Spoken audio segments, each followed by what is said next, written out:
fail with 87% of agents fail within 5 years. So that means there's a very high rate of not doing business.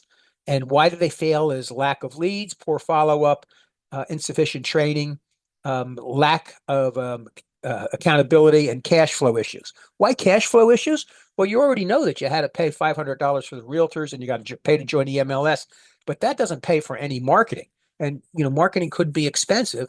Um, so you may be again held back by cash flow issues. But there's ways around that, and there's ways to work without having to spend any money. We'll talk about that in a second too. So when you get your real estate license, what should you be doing to make money? 90% of your time, you should be prospecting. Prospecting is looking for new leads. And there's plenty of places to look for new leads, plenty of places for free. But the doing research, looking at things on your computer, trying to find the exact right marketing materials, trying to design a logo, all that's a waste of time. Your time should 90% of your time should be spent on prospecting. What's prospecting? It's things like cold calling. It's things like calling your sphere of influence. It's things like calling for sale by owners. It's things like calling expireds. It's things like writing handwritten notes. It's things like writing notes to people who are on the foreclosure list.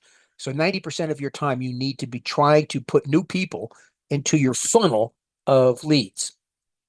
What we're looking to roll out here is we're going to have a weekly training thing about different methods of generating leads, and we'll help you with specifically with mentoring you. And what I mean by that is you're always welcome to. I hesitate to say shadow where I go because many days I don't go anywhere. I just sit here on the phone and post things on Instagram or Facebook or make phone calls. Um, and why do I do that? Because those are the proven systems that make things work. Now, we also have open house opportunities. And open house means going to an open house. And I've got open houses that are bank owned listings. That means nobody's in them, they're vacant, which gives you an opportunity not to be nervous because no matter what you say, it can't be wrong if nobody's there to see it. And those open house opportunities, probably about one out of every, they used to say one out of every 12. Now it's probably one out of every 20 who comes to an open house actually buys that house. That means the other 18 or 19 people who come in are potential clients. And probably half of those will tell you they're already working with an agent, but that's okay. That still leaves you five or six or seven that potentially that you could work with. Now, we also have lead generation support for buyers. I run a monthly buyer webinar where I run Facebook ads. I pay for the Facebook ads, and then I do a presentation on how to buy a home. And it's about like an hour presentation. The last one I did was last week. I got 30 people on the presentation. I'm going to do another one in June.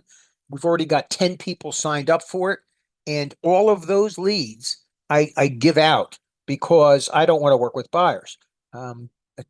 Just too old and they're too much, running around showing houses is too physically demanding. I don't want to do it. So we give away all of those buyer leads. Now, buyer leads are tough also because just because somebody's a buyer lead doesn't mean they're going to buy a house. So besides generating those buyer leads for you, we're going to kind of teach you how to make them want to do business with you. Now, what's really cool is when I do these buyer webinars, when the people attend it for an hour, I try to answer every single question in the presentation that they would ask. So we've kind of already got them um, further ahead in the process than if they just happen. You got to lead off of Zillow or something like that, where there really is no preparation for what they should be expecting. Um, and the problem with being brand new is sometimes these leads take 2 months, 3 months, 4 months, 6 months, a year to come to fruition to do a deal. And what you have to just keep doing is keep putting more and more people into your funnel, and eventually you kind of get to a critical mass, and all those people you have in your funnel then from 6 months ago are ready to do business now. Very difficult to snap your fingers and get deals exactly from day one. So, what should you be doing from day one? First of all, you should be calling your sphere. What's your sphere? Your sphere is everybody that you have in your phone book that knows you by your first name, or that if you ran into them in the grocery store, they would say hello to you. What's the phone call supposed to be? Well, you're going to announce your career. You're going to say, "Hey, I got my real estate license, and if you have any questions about real estate, please just ask. I'll be glad to help with anything that you might need." And don't worry about being brand new, because you can always say that you're brand new because it's the truth. But your broker, Bruce is or Lee, is never more than a phone call away. And Lee and I answer the phone all the time. We answered the phone last night at midnight on something for somebody. So don't be afraid to pick up the phone and dial if you have a question. If you're with somebody and they're asking you something you don't know, if you don't know it, the best answer is I don't know. Or I'll find out. I don't know and I'll find out. Or I don't know and let me dial Bruce and Lee on the phone and see if I can get you an answer real quick. Another way to get started is to do open houses. And it's not just the doing the open house that's important. If you've got a sphere of influence and you've got their email addresses, you want to announce that you're doing an email at an open house. So if you've got 100 people on your email list, your sphere of influence, and you're going to do an open house, send all 100 of them an email saying, "Hey, I'm doing an open house if you'd like to stop by." None of them are going to stop by. But what it does is it puts into the top of their head that you're doing real estate and that you're busy.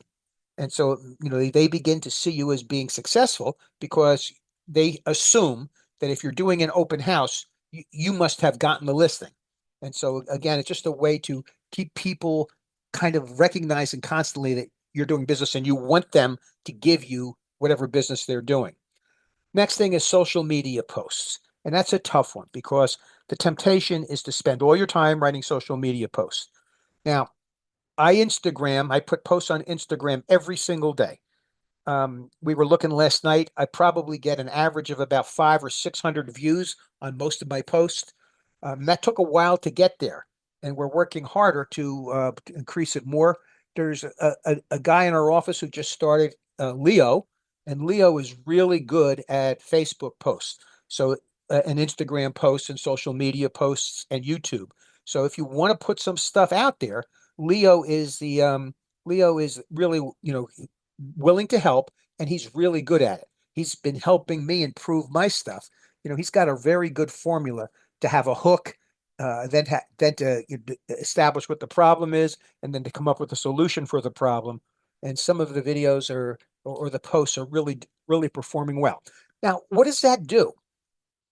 Well, I had somebody the other day who just met me somewhere, and we were just talking about something. This is in Highland Park, and I really didn't know who this person was. And what they said to me was, "You're all over the place all the time."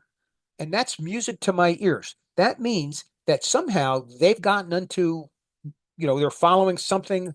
They've clicked on follow or subscribe, and they're seeing a lot of my stuff. And when they say they see me all over the place all the time, those posts don't cost me anything. So again, it's a very good way to kind of push yourself out there. Um, Next thing is you got to be always ready to ask for referrals. You have to always be ready to ask people, "Hey, if you're thinking of selling your house, would you let me know?" And you can't be afraid to ask for the business. When I first started, I like to tell people that I was not a seller's agent or a buyer's agent. I was a secret agent because I wasn't telling anybody that what I was doing. And I watched a lot of my friends buy and sell houses and use someone else other than me because I wasn't always making myself apparent and available to them. And so you got to make yourself apparent and available to people. And every single client that you develop, you have got to keep track of them. Two things that I wish I had done better from the beginning of my career is have a better database and keep track of everybody. I used to be able to remember everybody, but that gets impossible and it's silly. I never had a real good dedication to a database, and I wish I had. I'm getting better at it now, but not as good as I should be. My second biggest mistake was I was more comfortable working in less expensive houses. Um, I wished I had specialized in more expensive houses the entire time. I'm working on that now and having some success. But don't be afraid to work with people who have $1 million houses. There's a lot of them in New Jersey. A lot of houses in New Jersey for $1 million. And, $1 million houses generate $50,000 in commission. So certainly those are the two mistakes I made in my career that I wish I could do over again. All right. If you're going to do an open house, get there a few minutes early. Get there a few minutes early to set up so that you can get relaxed and you can walk around the house and turn on all the lights. Anybody who comes into that open house, if you are not capturing all their information, you're wasting your time because that's what you're really there for. You're not really there to sell the house. You're really there to capture information. You can make people sign in. And if people sign in and they say they're already working with an agent, get their information anyway, because you can start sending them stuff from time to time that's not about a specific listing, but just general information. And you may convince them to start working with you instead. You have to follow up with everybody who comes into your open house the same day they came to the open house. So if you're making them sign out, you have their email address. And again, even if they're working with somebody else, you're going to send them an email saying, thank you for coming to my open house. We used to train agents that your next step with people was having them come into the office to have a consultation so you could find out what they really wanted to buy or really wanted to sell and make sure you could explain the entire process to them. Now we do that on Zoom. So if you want, I have Zoom presentations already created for the process on both buying and selling. I have a very good document created for the process for selling. And I have that available as a PDF because I like to specialize in listings. I don't like buyers, I like sellers, but I have a really great process, 88-step process for sellers. I also have a book that I wrote available for sellers. Again, you can send it to people in a digital form, or if you want to send it to them in a hard copy, it's a paperback, but if you want to send it to them in a hard copy form, just let me know and we'll put them on the list and we'll send them one right away. Um, the next thing you want to do if you're going to do an open house is they call it the 4x4x4x4 method. If you're going to do an open house on that street, you go to all the four houses to the left of your house, four houses to the right of the house, go across the street, go four houses to the left and four houses to the right. Just knock on the door, tell them you're doing an open house. Would they like to stop by? Sometimes I'll do that and I'll start the open house for those neighbors an hour early. And I call it like a VIP open house. And a lot of times nosy neighbors are just dying to come in the house. Now, they're not going to buy the house, but you get their contact information. You have a conversation with them. You try to connect with them.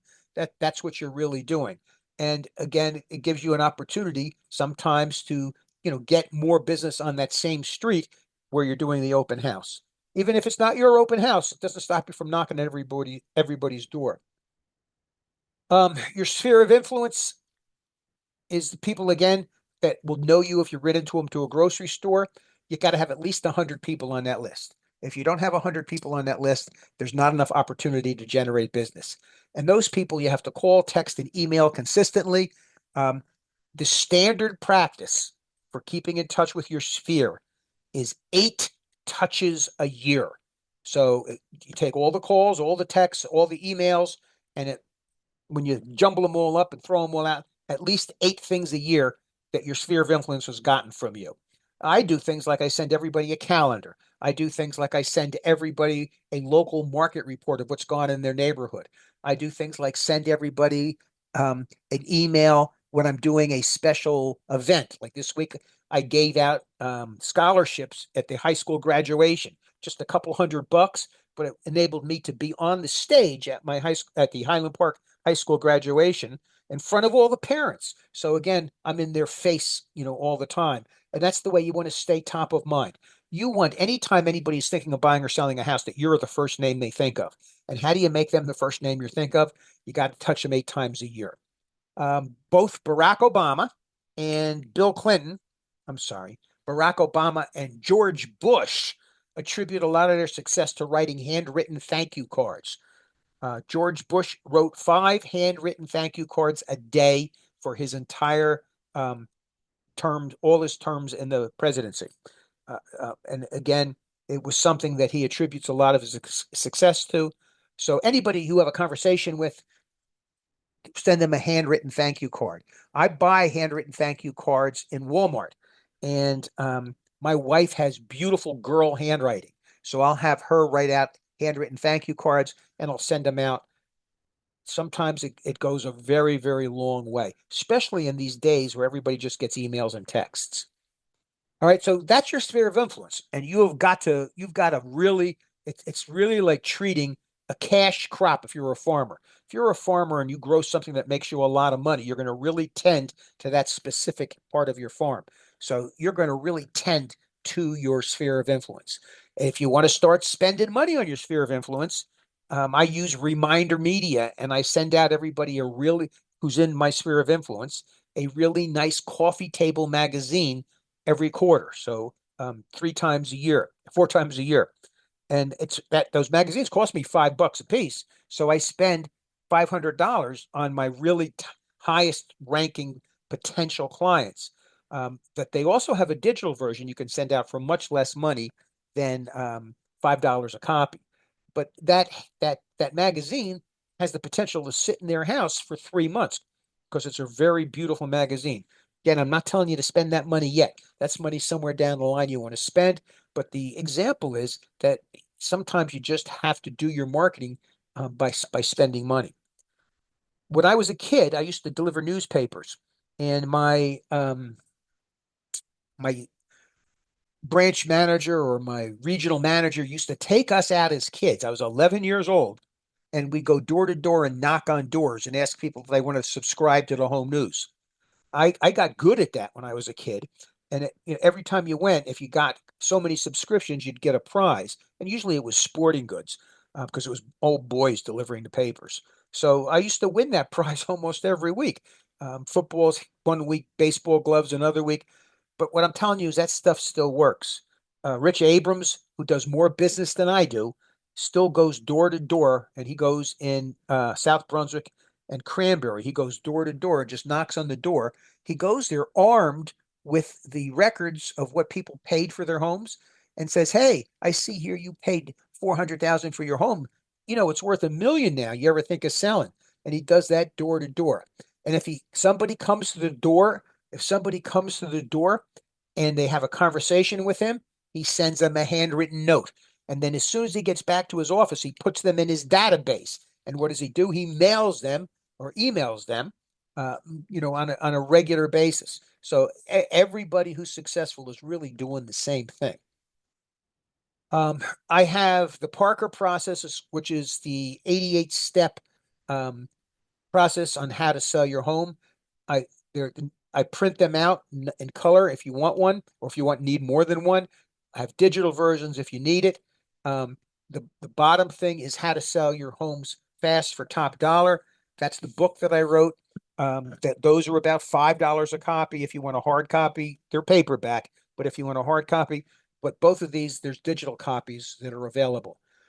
So when you meet a seller, whether they're going to sell their house now or later, or whether they're just thinking about it, or whether they tell you they have another real estate agent, I would suggest you give them a copy of the Parker process, a copy of the home selling book, and then you're going to go into NAR, RPR and do an analysis of what their home's worth. And we're going to look at that in a few minutes. And then again, boom, consistent follow up 8 times a year touching them. So it's really hard to do this because a lot of the stuff we're doing, you're putting yourself out there and you're putting yourself in a position to be rejected. And nobody likes to do that. But you've just got to overcome that. You just got to forget about it. And you got to figure being rejected is part of the game. So on a daily basis, when you're just starting, you should be making 10 phone calls a day. Who are you going to call? Well, you could just call people you know and say, "Hey, I just touching base. Just want to let you know I'm in real estate. You know anybody who's thinking of buying or selling? How's the kids?" That's all you really need to do for a call. And you should send out 10 texts a day along the same line. Now, who else can you send out texts to? You can send out texts to, maybe a nursing home, or send out text or make a phone call to a nursing home and tell people, "Hey, anybody who's getting ready to check a relative into the nursing home, I'd be happy to give them an idea of what their parents' home is worth so we can see if they have enough money to pay for the nursing home." Really, really simple stuff like that. So again, 10 calls a day, 10 texts a day, 5 social interactions a day. What does that mean? That means go on your Facebook and make comments on other people's posts. And every time you make a comment on somebody else's post, like it, make a comment on it, you know, do that thing where you got your name where it shows up so they can click on your name and go to your Facebook page. Um, so just do those 5 times a day and post once a day. What kind of social media posts can you do? Well, today on the way home, it was a beautiful day. I stopped by Brown's Marina in Keyport, and I just walked out on the dock and took a little picture of walking out on the dock and the boats going out, how warm it was, and just said on the post, hey, this is one of the reasons to live in Central Jersey and Monmouth County because it's a great place to live and it gives you a really high quality of life. And the Raritan Bay is great, and it's posted already on Instagram. So why did I do that? Well, I was there anyway, so why not pull out my phone and just whip out a quick little social media post? And then another daily thing you have to do is follow up on leads. Everybody today expects instantaneous gratification when they call you. They want a response immediately. So you can never let any kind of person who needs follow up go for more than a day. And if you remember from class, 14 days without contacting somebody is the amount of time that it takes you to lose your procuring cause claim. In other words, the real estate commission is telling you if you don't talk to somebody for 14 days, then if you're going to lose them as a potential person that you can get a commission from. So you want to always be following up with leads. And this is what you should be doing a day. Now, how long should this take you? A minute a call, 10 texts in a minute or in 5 minutes. 5 social interactions should take you 2 minutes. One social media post, at first it's going to take you 10 minutes to do a social media post. And then any leads you have that you can follow up on might take you a couple minutes. So you're talking about spending an hour here. So you spend an hour a day, which is really minimal, then you should be able to drive some success. So what should you do for your first 100 days? You got to learn how to work the databases like the MLSs, and you've got to learn some scripts. What are scripts? That's what you say to people. And when you're going to have conversations with people, you have to have dialogue in your brain that's ready to come out no matter what they say. Hey, Bruce, is the market going to get better or is it going to get worse? You better have a dialogue to answer that. And the dialogue should always be, by the way, are you thinking of buying or selling? Is that why you're asking the question? Are you thinking of selling? When do you think you want to sell? Again, you're asking questions that require an answer from the people and at the same time as you're answering their questions. So today we're going to real quickly look at MLS. We're going to look at NAR RPR. I love Chat GPT. I love it. And I put in here Chat CPT. It's just a typo. It's Chat GPT. I love it. I just started working with Grok. I like Chat GPT much better, but that's only because I'm familiar with it. Crexy is one of the commercial websites. It's not quite as complete and robust as LoopNet and CoStar, but those guys are very, very expensive and they don't allow password sharing. Crexy allows password sharing. And then realtor.org. We're all in the Realtor Association, and the realtors have all kinds of very valuable things on their website that you can pull down. So days 31 to 60, you've got your scripts down, you've got some database down, you've got your CRM ready, however you're going to keep all that information, whether it's an Excel spreadsheet or whether it's one of the programs you can buy or the free one you get with the All Jersey MLS. You want to do some open houses, and you're always able to do open houses on our bank-owned properties, which are, nobody's ever going to be there. No sellers are ever going to be there. And then probably days 61 through 100, you'll start writing listings and contracts. Now, Lee is the expert at showing you how to write up listings and showing you how to write up contracts to purchase. It's very intimidating the first time you do it. So I will send you guys out a couple of data sets and a blank listing agreement and a blank contract for purchase. And I'm just going to have you look at my data set and then fill in the spaces on your own. And when you fill in the spaces on your own, we'll do that as a Zoom call and we'll go over what you did and make sure you did it right. But even if you do it wrong, it doesn't really matter because we can correct all that stuff.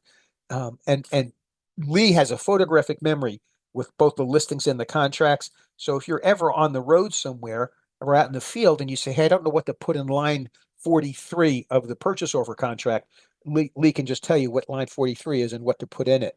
So again, you've got stuff you've got to be able to be really able to do quickly to get to the next step, and then that gets you to the next step. So we'll work on that with you, and we're going to do a little bit of it today.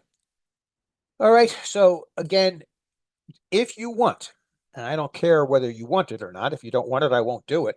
But if you want it, we can track with your input, your contacts, your conversations, your appointments, your contracts, and then your closings coming up. And the reason we say we can do it is, or we don't have to do it, is I'm not one of those guys who pushes people around. If you want to really extend yourself, you're welcome to. And if you want to put yourself in a regiment that gives you a better chance of success, you'll fill in the reports and send it to me, and we'll see what activities are generating your business. Because there is no business coming in without you doing activities. I don't think that's something that people understand when they get their real estate license. Um, there used to be a day, and this is 30 years ago, when I would sit in the office at Century 21 on floor time, and people would come into the office and say, I want to sell my home. Or they'd come into the office and say, I want to buy my home. That is gone. There is never anybody in real estate offices anymore unless they are marketing, unless they are doing outbound marketing. It's a completely different world. And we talked about some of the things you might have to do to generate potential clients.